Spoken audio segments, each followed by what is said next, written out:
नमस्कार, 20 मिनट 20 खबर में आपका बहुत बहुत स्वागत है। आप सबके साथ मैं हूं प्रियंका राय। अगले 20 मिनट में आपको हम 20 अहम खबरों से रूबरू कराने वाले हैं। तो चलिए शुरू करते हैं 20 मिनट में 20 खबरों का सिलसिला। देवघर बाबा का नगर, परंपरा का शहर। यहाँ कई परंपराएं सदियों से चली आ रही हैं। यहाँ पर बाबा वैद्यनाथ मंदिर में बाबा भोलेनाथ का श्रृंगार पूरे 1 महीने तक खिचड़ी से किया जाता है और इसके लिए श्रृंगारी परिवार अपने हाथों से खिचड़ी बनाता है, जिसे मकर संक्रांति से लेकर 14 फरवरी तक चढ़ाया जाता है। 1 महीने तक अपनी सुविधा अनुसार बाबा पर प्रतिदिन विशेष भोग खिचड़ी अर्पित की जाती है। बाबा पर चढ़ने वाली खिचड़ी विशेष तरह से बनती है। ये उड़द की दाल, अरवा चावल, शुद्ध मसाले और गंगा जल से बनाई जाती है। मंदिर ट्रस्ट की ओर से श्रृंगारी परिवार को गंगा जल उपलब्ध कराया जाता है, फिर इसे बड़ी ही शुद्धता के साथ बनाया जाता है। मंदिर के पुजारी इस पवित्र खिचड़ी को चढ़ाते हैं। उसके बाद ये खिचड़ी भक्तों में प्रसाद के रूप में बांटी जाती है। खिचड़ी महाप्रसाद लेने के लिए भक्तों में होड़ लग जाती है। इसके लिए भक्त घंटों इंतजार करते हैं। मान्यता है कि इस खिचड़ी को खाने से बीमारियां दूर होती हैं और सौभाग्य घर आता है। आपने मकर संक्रांति पर पतंगबाजी तो देखी होगी, लेकिन झारखंड के बोकारो में इस दिन तीरंदाजी प्रतियोगिता का आयोजन किया गया है। लोग तीर धनुष लेकर निशाना लगाते नजर आए। क्या बच्चे, क्या बूढ़े, सभी बड़े ही रोमांच के साथ इसमें शामिल हुए। दरअसल बोकारो के कसमार प्रखंड में मकर संक्रांति के मौके पर अनूठी तीरंदाजी प्रतियोगिता का आयोजन हुआ।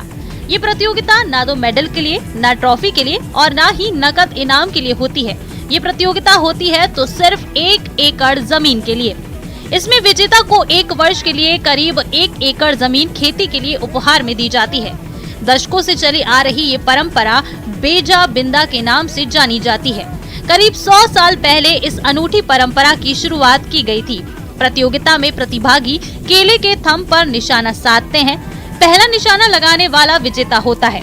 बताया जा रहा है कि इस प्रतियोगिता में हर वर्ष दर्जनों प्रतिभागी बड़े उत्साह के साथ भाग लेते हैं। कई प्रतिभागी बतौर विजेता हैट्रिक मार चुके हैं। इस वर्ष भी इस अनूठी प्रतियोगिता को लेकर ग्रामीण उत्साहित रहे और इसकी तैयारी में जुटे थे।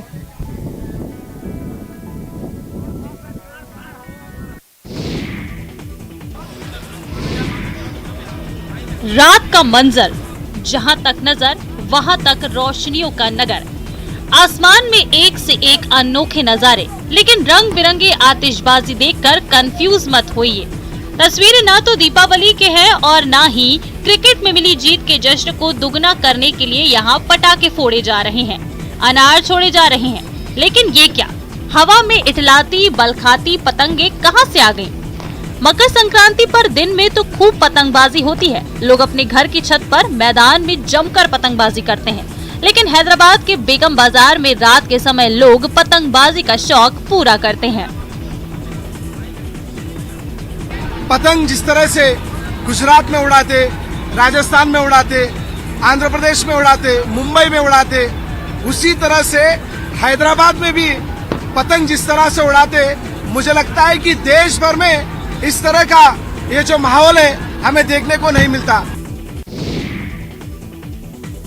तमाम एहतियात बरतते हुए तमिलनाडु स्थित मदुरई के पलमेड़ु क्षेत्र में जल्लीकट्टू का आयोजन शुरू हो गया है। मदुरई जिला कलेक्टर अनीश शेखर बताते हैं कि खेल के दौरान सभी को सुरक्षित रखने के लिए उचित बैरिकेडिंग सुनिश्चित की गई है और 2000 से अधिक पुलिसकर्मी तैनात किए गए हैं।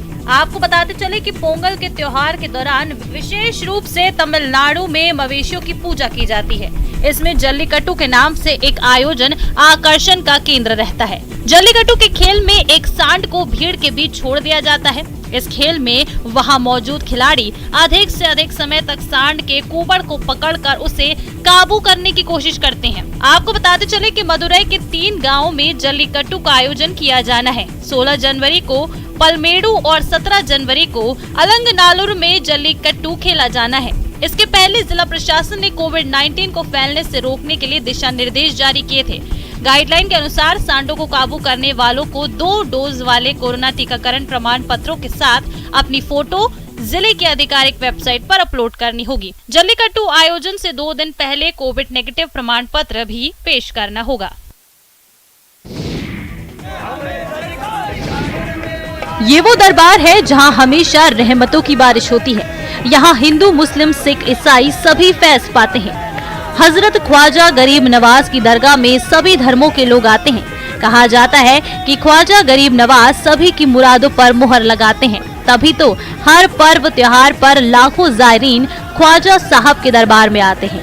हजारों अकीदतमंद अपनी अकीदत का नजराना लेकर इस बारगाह में पहुंचते हैं। इस बार हैदराबाद से आए एक जायरीन ने चांदी का ताज पेश किया। जायरीन ने बताया कि गरीब नवाज के करम से उनकी हर मन्नत पूरी होती है। इन्होंने अपने पोते की मन्नत मांगी है।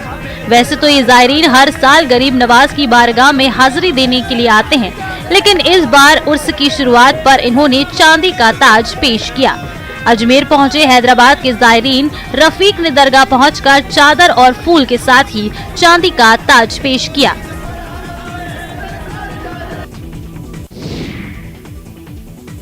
भारत में अलग अलग राज्यों में अलग अलग त्योहार मनाए जाते हैं, लेकिन मुंबई जैसे महानगर में जहां देश के हर कोने के लोग रहते हैं, जहां हर संस्कृति का मेल नजर आता है, वहां हर त्योहार साथ मनाने की परंपरा रही है।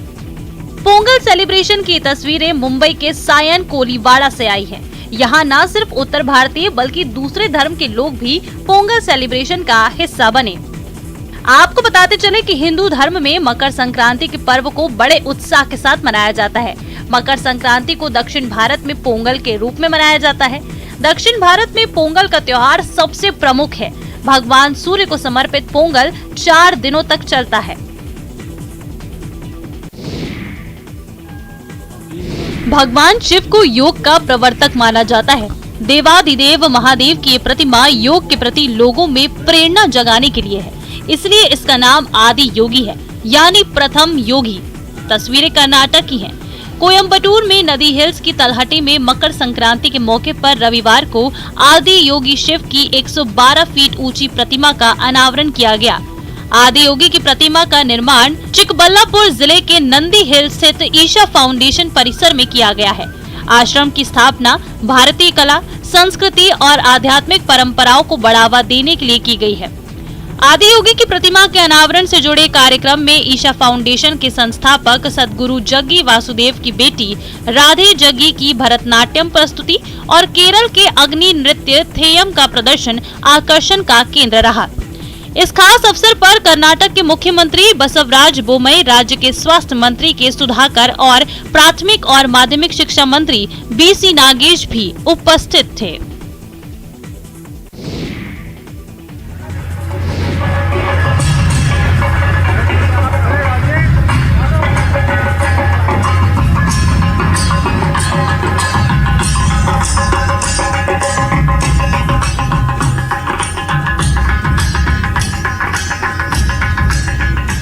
पर्यटन विभाग की ओर से मकर संक्रांति पर हवा महल नाइट फेस्टिवल का आयोजन किया गया। देश की सांस्कृतिक और ऐतिहासिक विरासत को सहेजने के लिए हवा महल उत्सव का आयोजन किया गया। इस फेस्टिवल का उद्देश्य देसी विदेशी सैलानियों समेत जयपुर वासियों में विरासत के प्रति चेतना और उनके संरक्षण को बढ़ावा देना था। इस दौरान शहर वासियों के बीच जैसे ही मुख्यमंत्री गहलोत पहुंचे तो जनता उत्साहित हो गई। मुख्यमंत्री ने भी जनता का हाथ हिलाकर अभिवादन किया। इस बीच एक बच्ची सीएम से मुलाकात करने की कोशिश करते दिखी।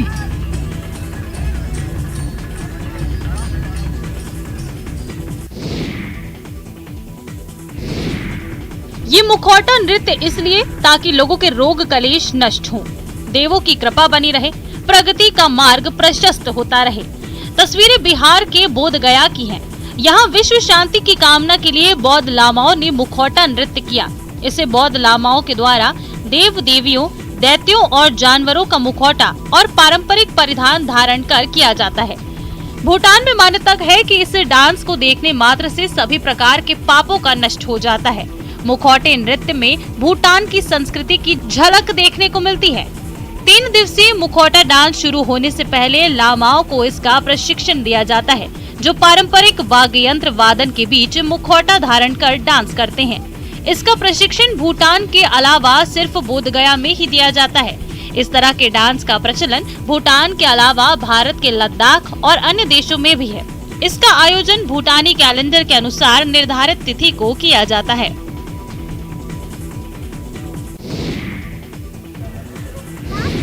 आमतौर पर किसी भी विवाह में ढोल नगाड़े डीजे की धुन पर नाचते झूमते बाराती नजर आते हैं, लेकिन एमपी के बैतूल में एक ऐसी अनूठी शादी देखने को मिली जिसमें वर वधू ने बिना किसी दिखावे के एक बड़ा संदेश दिया और भारत के संविधान को साक्षी मानकर एक दूसरे का हाथ थामा। बैतूल के युवा वकील दर्शन बुंदेला और उनकी दुल्हन राजश्री बचपन के दोस्त हैं और दोनों जातिवाद के घोर विरोधी रहे हैं। साथ ही इन दोनों की भारत के संविधान में गहरी आस्था है। इसी वजह से इन्होंने अपनी शादी में वरमाला से पहले भारत के संविधान की उद्देशिका का वाचन करवाया और संविधान को साक्षी मानकर वरमाला डाली। संविधान की प्रस्तावना को पढ़ते हुए जो इस देश में सभी धर्म, सभी जाति, सभी लिंग, सभी समुदाय के लोगों को बराबर का अधिकार देता है, उसको पढ़ते हुए हमने कार्यक्रम की शुरुआत की है। दर्शन बैतूल में वकालत करते हैं, जबकि राजश्री हरदा जिले के एक सरकारी स्कूल में टीचर हैं। कॉलेज के दिनों से दोनों एक दूसरे को पसंद करते हैं, जिसकी सबसे बड़ी वजह रही देश और संविधान को लेकर दोनों की एक जैसी विचारधारा। दोनों चाहते हैं कि देश की भावी पीढ़ियां संविधान में निहित अपने अधिकारों को समझें और जातिवाद मुक्त समाज का निर्माण करें।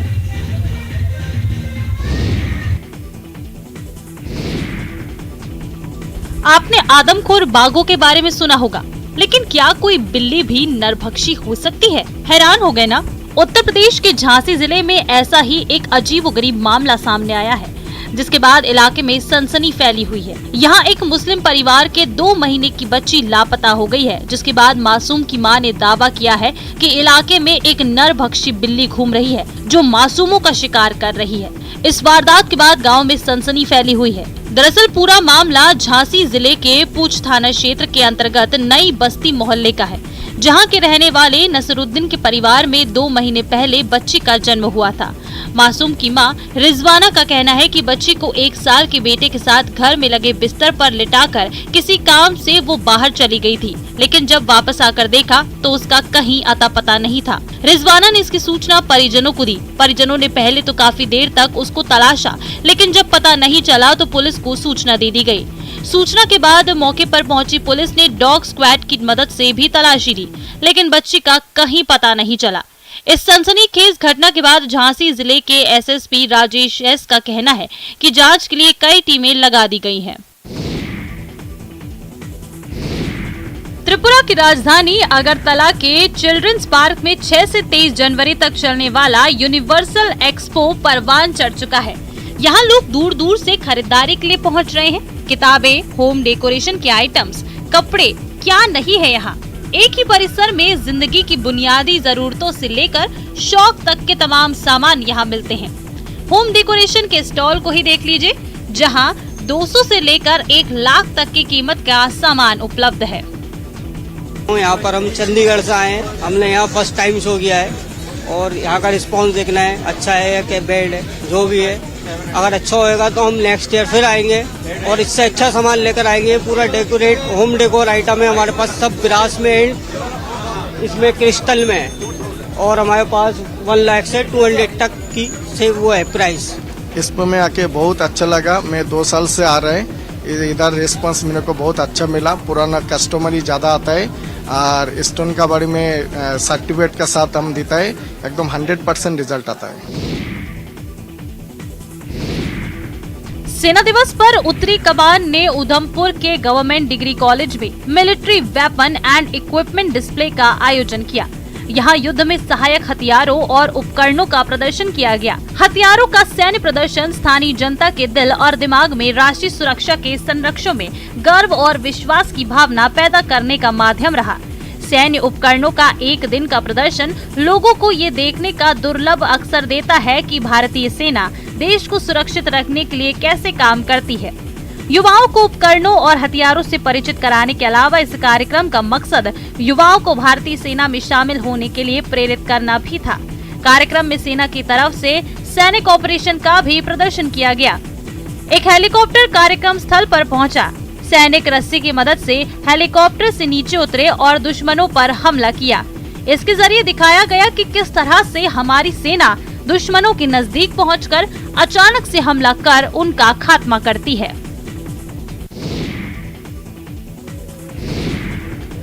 ट्रेन में अक्सर झगड़े, मारपीट, गाली गलौज और चोरी की घटनाओं के बारे में सुनने और पढ़ने को मिलता है, लेकिन ये सबसे अलग खबर है। एक बच्चा जब अपना पसंदीदा खिलौना सफर के दौरान ट्रेन में छोड़ गया तो भारतीय रेलवे ने खुद घर जाकर उसे खिलौना लौटाया। जी हाँ, रेलवे से जुड़ा ये अपने आप में शायद पहला और अनोखा मामला है। दरअसल 19 महीने का बच्चा अपने माता पिता के साथ सिकंदराबाद अगरतला के बीच सफर कर रहा था। बच्चा और परिवार गृहनगर पहुंचने पर पसंदीदा खिलौने को भूल से छोड़ गए। एक सहयात्री ने जब बच्चे के खिलौने को देखा तो उसने रेल मदद ऐप के जरिए शिकायत दर्ज कराई। उन्होंने शिकायत में लिखा कि बहुत अच्छा होगा अगर रेलवे बच्चे को ये खिलौना लौटा दे। रेलवे अधिकारियों ने मामले में कार्रवाई करते हुए ट्रेन की लोकेशन को ट्रेस कर खिलौना बरामद किया। रेलवे की टीम खिलौने को लेकर मोहित के घर पहुंच गई तो खिलौना पाकर बच्चे की खुशी का कोई ठिकाना नहीं रहा।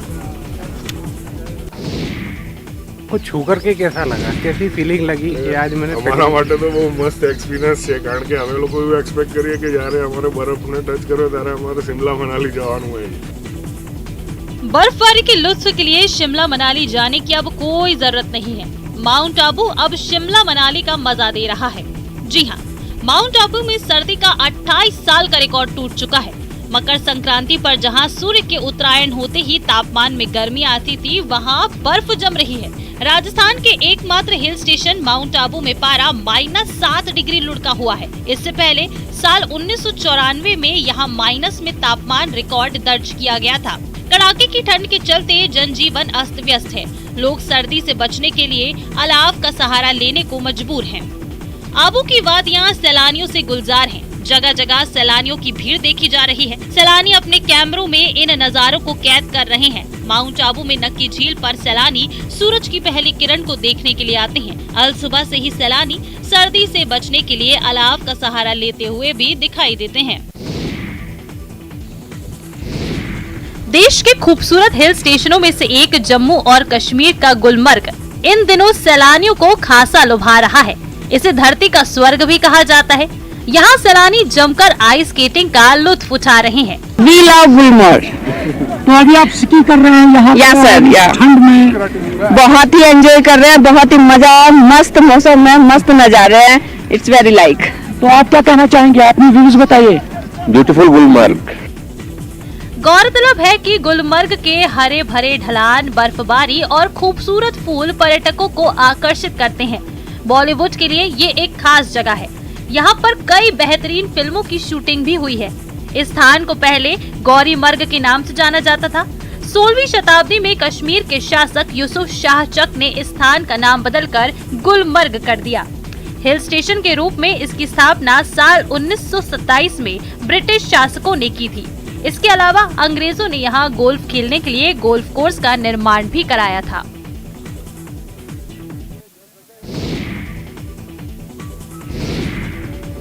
इंसानियत और दरियादिली की वजह से दुनिया में अच्छाई आज भी कायम है। कई ऐसे लोग हमारे आसपास मौजूद होते हैं जो दूसरों की मदद के लिए हमेशा तैयार रहते हैं। उनमें से कुछ पशु प्रेमी भी होते हैं जो बेजुबानों के लिए किसी मसीहा से कम नहीं होते। ऐसा ही एक वीडियो आपके टीवी स्क्रीन पर है। एक नन्ही चिड़िया जो ठंड की वजह से लोहे की पाइप से चिपक गई थी। उस तड़पती हुई चिड़िया को एक शख्स ने जिस तरह से उसे बचाया, उसने लोगों का दिल जीत लिया। वीडियो में देखा जा सकता है कि एक नन्ही चिड़िया ठंड के मौसम की वजह से लोहे के पाइप से चिपक गई है। वो तड़प रही है मगर उसके पैर नहीं छूट रहे। तभी एक दयालु शख्स की नजर उस पर पड़ी। उसने अपने हाथों से पहले उसे गर्म किया। उस दौरान उसने अपनी जबान में उसे मोहब्बत और दिलासा भी दिया। उसके बाद उसे छुड़ाकर आजाद कर दिया। वीडियो को देखकर लोग उस दरियादिल इंसान को इंसानियत की मिसाल बता रहे हैं।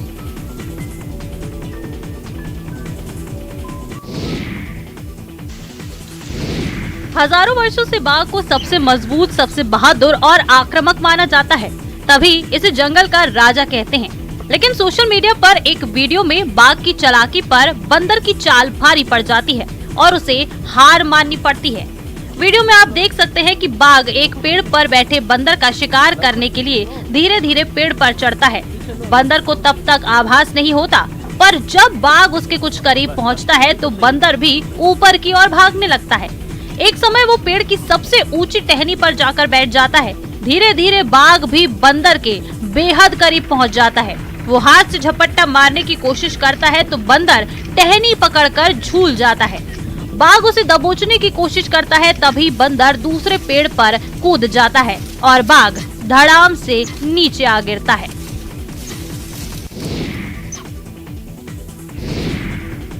शादी धूमधाम और गाजे बाजे के साथ ही जचती है। लोगों की निगाहें दूल्हे को तलाशती हैं। लेकिन ये क्या, यहाँ कुत्ता दूल्हा बना है? आपने इंसानों की शादी होते खूब देखा होगा, लेकिन यूपी के अलीगढ़ में एक डॉग कपल की शादी चर्चा का विषय बनी हुई है। यहाँ टॉमी और जेली की धूमधाम से शादी हुई। टॉमी दूल्हा बना और जेली दुल्हन। इस दौरान लोगों ने ढोल नगाड़ों पर जमकर डांस किया। टॉमी और जेली ने 7 फेरे लिए।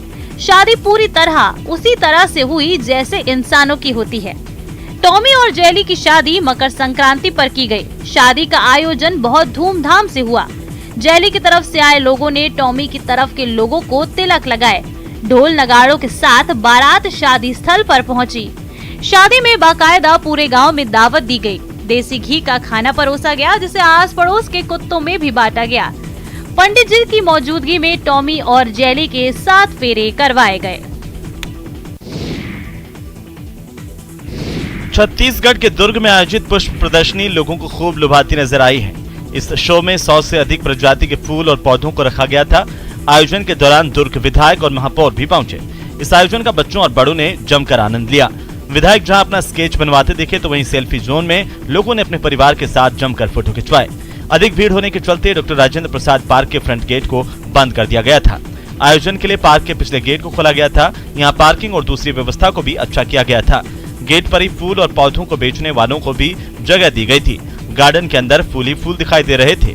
यहाँ सबसे अधिक गुलाब, गेंदा और झरबेरा के फूलों की वैरायटी देखने को मिली। आयोजन के दौरान लड़कियों के लिए मेहंदी और बच्चों के लिए प्ले जोन की व्यवस्था की गई थी। लोगों ने दुर्ग नगर निगम के इस आयोजन को खूब सराहा।